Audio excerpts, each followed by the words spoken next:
हमारे इस महान और सशक्त संगठन से समय समय पर अपने लचीलेपन को दर्शाने की उम्मीद की जाती रही है और हर बार हमारे संगठन ने असरदार तरीके से अपनी प्रतिक्रिया दर्शाई है।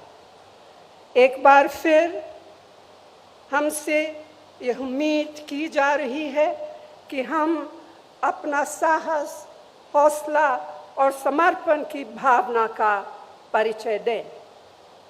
लेकिन आज जो हमारे संगठन के सामने परिस्थितियां उत्पन्न हुई है वे अभूतपूर्व है।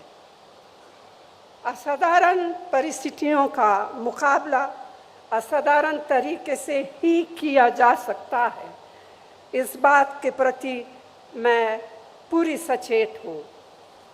हर संगठन को न केवल जीवित रहने के लिए बल्कि बढ़ने के लिए भी समय समय पर अपने अंदर परिवर्तन लाने होते हैं। हमें सुधारों की सख्त ज़रूरत है। रणनीति में बदलाव, ढांचागत सुधार और रोज़ाना काम करने के तरीके में परिवर्तन। एक तरह से यह सबसे बुनियादी मुद्दा है, लेकिन मैं ये भी जोर देकर कहना चाहती हूँ कि हमारा पुनरुत्थान सिर्फ विशाल सामूहिक प्रयासों से ही हो पाएगा और वो विशाल सामूहिक प्रयास ना टाले जा सकते हैं, न ही टाले जाएंगे।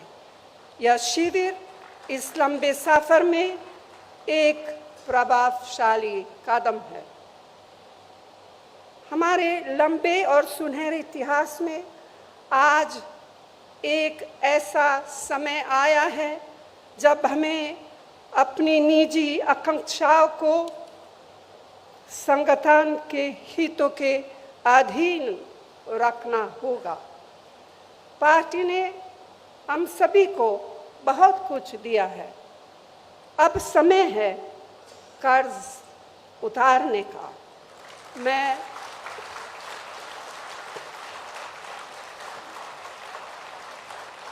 मैं समझती हूँ इससे आवश्यक और कुछ नहीं। तो साथियों, मैं आप सबसे आग्रह करती हूँ कि अपने विचार खोलकर रखें,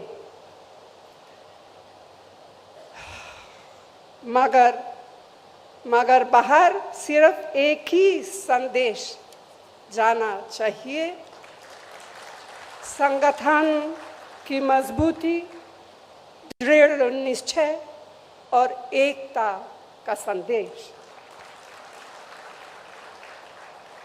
यह निश्चय बरकरार रखना होगा। हाल में मिली नाकामयाबियों से हम बेखबर नहीं हैं, ना ही हम बेखबर है उस संघर्ष से या उस संघर्ष की कठिनाइयों से जिसे हमें करना है और जीतना है। लोगों की हमसे जो उम्मीदें हैं उनसे हम अनजान नहीं हैं। व्यक्तिगत और सामूहिक रूप से यह प्रण लेने के लिए हम एकत्रित हुए हैं। हम देश की राजनीति में अपनी पार्टी को फिर से उसी भूमिका में लाएंगे जो भूमिका पार्टी ने सदैव निभाई है और जिस भूमिका की उम्मीद इन बिगड़ते हुए हालातों में देश की जनता हमसे करती है। हम यहाँ पूरी विनम्रता के साथ आत्मा निरीक्षण तो कर रहे हैं, लेकिन आज हम तय करें कि जब हम यहाँ से निकलेंगे तो हम एक नए आत्मविश्वास, एक नई ऊर्जा के साथ और एक नई प्रतिबद्धता से प्रेरित होकर निकलेंगे।